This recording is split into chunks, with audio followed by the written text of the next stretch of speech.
आइए चलते हैं बनारस, जहां साहब श्री 2011 मई माह में गए थे और वहां संगोष्ठी था। 2-3 दिनों का कार्यक्रम था, 3 दिन का प्रवास था और वहां विशेष आग्रह पर आरती विश्वनाथ मंदिर में देखने जाते हैं।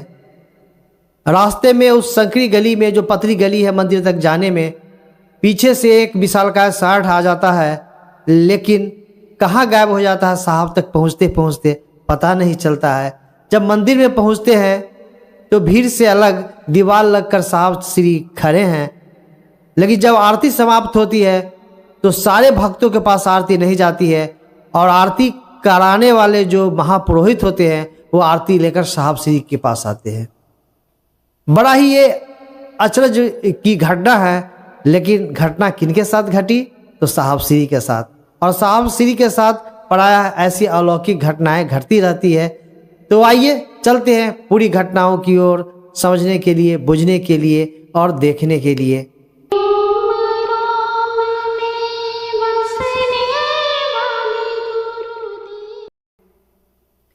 प्रणाम, नमस्कार, वंदे मातरम। मैं गजल प्रसाद मधुबनी से आपका भाई, और आज फिर आपके बीच आया हूं कुछ नई बातों को लेकर। निश्चित रूप से आप जो मैं घटना बताने वाला हूं उसे आप जानते होंगे, लेकिन यहाँ मेरे चैनल पर जानने का मज़ा कुछ और ही है, क्योंकि बातें हो रही है साहब श्री की और वो लिखा हुआ है कहाँ? तो अनमिल आखर में। जी हाँ, अनमिल आखर में पृष्ठ संख्या 221, जहाँ साहब श्री का प्रवास बनारस होता है और वहाँ विश्वनाथ मंदिर में आरती देखने जाते हैं। तो आइए पूरी घटना को हम सभी जानते हैं, जो लिखा हुआ है इस अनमिल आखर में। यदि आपके पास नहीं हो तो आप भी खरीद लें और इसे पढ़ें। जितनी बार पढ़ेंगे लगेगा कि कुछ नया ही जानकारी प्राप्त हो रही है। तो आइए पूरी घटनाक्रम को हम सभी जानते हैं। बक्सर जिले के नावानगर प्रखंड निवासी मंगल सिंह आज भी अचरज में हैं। उनसे जब भी कोई पूछता है तो उनकी आंखें भीग जाती है। अपने कुछ प्रिय लोगों के दबाव बनाने पर वे बताते हैं, ये हरिंद्रानंद के वाराणसी भ्रमण की घटना सुनाते हैं। बात 2011 के मई महीने की है। तपते मौसम में देवघर से वाराणसी की यात्रा थी। 3 दिनों का प्रवास बनारस के एक होटल में था। 3-4 व्यक्ति और थे। एक सभागार में शिव गुरु चर्चा के लिए आयोजित संगोष्ठी में सम्मिलित होना था। शायद 15 मई का दिन था, शायद 15 मई का दिन था, पूरी याद नहीं है। स्थानीय शिव शिष्यों ने साहब से अनुरोध किया कि विश्व प्रसिद्ध बाबा विश्वनाथ मंदिर की आरती बहुत अच्छी होती है। लोगों ने आग्रह किया, जो वहां के स्थानीय गुरु भाई बहन थे उन्होंने आग्रह किया कि विश्व प्रसिद्ध बाबा विश्वनाथ मंदिर की आरती बहुत ही अच्छी होती है, बरन गुरु भराता देखने चलते तो अच्छा लगता। सभी कोई आग्रह किए। मंगल सिंह ने भी धीरे से कहा, पर साहब ने अस्वीकार कर दिया। कहा, मैं भीड़ में नहीं जाऊंगा। अंततः यह मंदिर जाने को तैयार हो गए। सर, रात को भीड़ कम हो जाती है, चला जाए। सभी मंदिर की ओर चलें। विश्वनाथ मंदिर की गली काफी संकरी है। आप भी जाएंगे तो पाएंगे कि विश्वनाथ मंदिर तक पहुंचने का जो रास्ता है ना, मार्ग है, बहुत ही पतला है। लोग तो थे ही, लेकिन रस्साकसी नहीं थी। मतलब धक्का धुक्का वाला भीड़ नहीं थे। लोग तो थे, लेकिन उतनी ज्यादा भीड़ नहीं थी। मंगल सिंह अपनी जुबान भोजपुरी है, ये बोलते समय हिंदी और भोजपुरी की खिचड़ी करते हैं, पर समझने वाले बखूबी समझ जाते हैं। हुआ ऐसा था कि कुछ लोग पहले से ही आरती के निमित्त मंदिर में प्रवेश कर चुके थे। हम सभी गली के रास्ते पैदल जा रहे थे, तभी अचानक एक भीम का साठ हम लोगों को चीरते हुए साहब के पीछे से आगे बढ़ा। सभी भयभीत। गली संकरी है, पतली है, और भीम का जो साठ है, साठ को देखते ही भय होती है, और वो पीछे से लोगों को चीरते हुए साहब की ओर अचानक बढ़ती है। अब देखिए क्या होता है।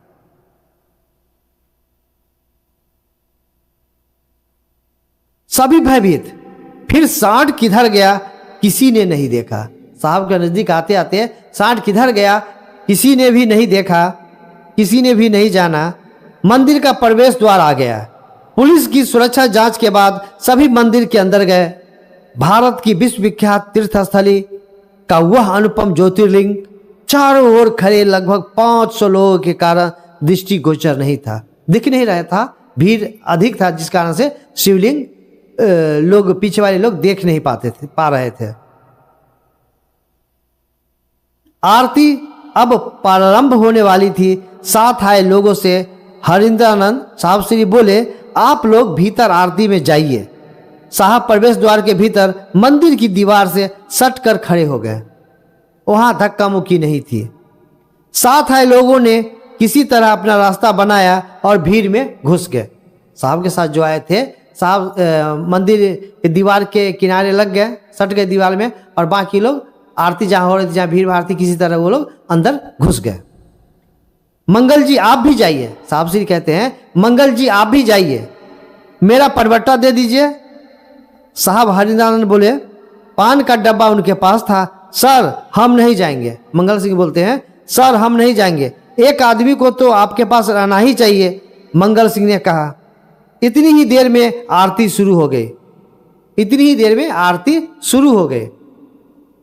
बलिष्ठ शरीर, गौर वर्ण, माथे पे काली छोटी छोटी केस राशियां, चंदन टीका, जनेऊ कुछ भी नहीं, केवल कमर से नीचे घुटने तक सफेद कपड़ा, लंबाई 6 फीट से अधिक, उम्र करीब 20-22 साल, गोल मटोल सुंदर आनंद, हाथों में प्रज्वलित आरती की विशाल पीतल का पात्र और आरती की उठती हुई 2.5-3 फीट की लौ पुरोहित के चेहरे को एक दिव्य रूप दे रही थी, मानो शिव पुत्र कार्तिकेय स्वयं अपने पिता भगवान शंकर की आरती में मगन हो। उस भीड़ के बाहर खड़े हरिंद्रानंद को पुरोहित स्पष्ट दिख रहे थे। लगभग 10 मिनट में आरती समाप्त हो गई। मंगल जी निकलिए, नहीं तो निकलने वाली भीड़ हम लोगों को पकड़ लेगी, साहब ने झट से मंगल सिंह जी को बोले। फिर भी दोनों स्थिर खड़े, एक चुंबकीय आकर्षण। साहब की इच्छा हो गई कि निकलिए, मंगल सिंह जी को भी बोले कि चलिए निकलिए, लेकिन फिर भी वो खड़े रह गए, जैसे लगा कि चुंबक उनको अपनी ओर खींच कर उनको आगे बढ़ने नहीं दे रहा है। भीड़ आरती लेने की प्रतीक्षा में शांत। आरती हो गई तो आरती लेने के लिए भीड़ बिल्कुल ही शांत, कोई हलचल नहीं, सभी वाद्य यंत्र शांत। दिव्य पुरोहित आरती की प्रज्वलित सुंदर अग्नि शिखाओं के साथ गर्भगृह से बाहर निकला और आरती के पात्र को लोगों की भीड़ से ऊपर उठाते हुए भीड़ से बाहर प्रवेश द्वार की ओर चला। लोगों के बाहर जाने का रास्ता भी यही था। सभी स्तब्ध कि आरती लेकर ये किधर जा रहे हैं। मार्ग में खड़ी भीड़ में से किसी को भी पुरोहित ने आरती नहीं दी और न ही किसी को लेने की कोशिश की। किसी को आरती उस पुरोहित ने नहीं दी है और न किसी ने आरती को लेने की कोशिश की। तब क्या हुआ, इस बात को जानना बहुत जरूरी है। आइए जानते हैं। मंगल सिंह कहते हैं कि वो पंडित जी सीधे साहब के सामने आ गईलन। मतलब वह हरिनानंद के सामने आ गए। जिस हाथ में आरती का पात्र था उसे नीचे करते हुए खड़े हो गए। साहब ने दोनों हाथ से श्रद्धा पूर्वक आरती ली। उन्होंने झट से कहा, मंगल जी आप भी आरती ले लीजिए। दोनों के नजदीक कोई था ही नहीं। अब नवयुवक पुरोहित आरती के पात्र को लेकर भीड़ की ओर मुड़े। साहब हरिंद्रानंद और मंगल सिंह बाहर निकल गए। गली में आगे चलकर दोनों खड़े थे। 10 मिनट के बाद साथ आए लोग वापस आए। सर आपको लोग यहां भी पहचानते हैं? साथ आए लोग में जो थे वो कहते हैं, सर लोग यहां भी आपको पहचानते हैं? एक सहयात्री ने पूछा, मुझे यहां कोई कैसे पहचानेगा? साहब श्री कहते हैं, मुझे यहां कोई कैसे पहचानेगा? एक बार 20 वर्ष पूर्व मैं मंदिर में आया था, यहां कोई मुझे नहीं पहचानता। हरिंद्रानंद बोले, साहब श्री बोले, सर आप तो पैंट शर्ट में हैं। वो व्यक्ति फिर बोल रहा है, सर आप तो पैंट शर्ट में हैं, साधु का कोई बहाना भी नहीं। तब पुरोहित ने भीड़ को चीरते हुए, पहली आरती आपको क्यों दी? फिर किसी ने पूछा कि आप तो कोई साधु के भेष में नहीं हैं, आप तो बिल्कुल शर्ट पैंट में हैं, फिर भी लोग वो जो पुरोहित है आपको आरती क्यों दी है? भाई मुझसे क्यों पूछते हो? साहब श्री कहे, भाई मुझसे क्यों पूछते हो? उस पुरोहित से पूछो ना। आदमी भले नहीं पहचाने जिसकी आरती हो रही थी, शायद उस भगवान शिव को कोई अपना लगा हो। वो उस पुरोहित से कोई जान पहचान नहीं थी, लेकिन जिसकी आरती हो रही थी उसके कोई अपने लगे हो। ऐसा भी हो सकता है, होता ही है ही। मंगल सिंह अपने आप को धन समझते हैं कि साहब के चलते उनका जीवन बदल गया। गांव की जमीन पर खेतीबाड़ी करने वाला घुसर रंग की धोती पहनने वाले को आज संभ्रांत लोग प्रणाम करते हैं और शिव चर्चा करने के लिए अपने घर बुलाते हैं। तो इस तरह हम सभी ने जाना कि हमारे साहब श्री कहीं भी चले जाएं, उनका जो परमात्मा से जो परमात्मीय लगाव था, उस कारण वहाँ के चाहे वो कोई भी संभ्रांत व्यक्ति हो या पंडित हो, पुजारी हो, जो हो, साहब श्री के नज़दीक आकर श्रद्धा से झुक जाते थे और कोई भी सुविधाएं होती थी साहब श्री के समीप चलकर स्वयं आ जाती थी।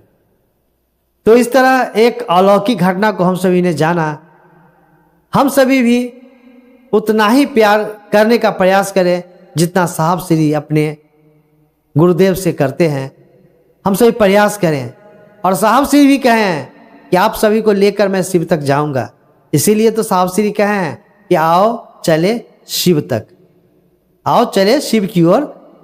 तो आओ चले शिव की ओर चलने के लिए हम सभी वैसी पात्रता अपने अंदर धारित करें और साहब श्री के बताए हुए मार्ग पे चलें, क्योंकि मार्ग पे चलने के लिए साहब श्री हम सभी को 3 सूत्र दिए हैं।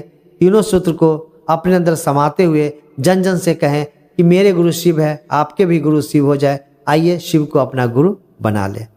फिर मिलते हैं किसी अन्य वीडियो में, तब तक आप सभी को मेरा प्रणाम, नमस्कार, वंदे मातरम।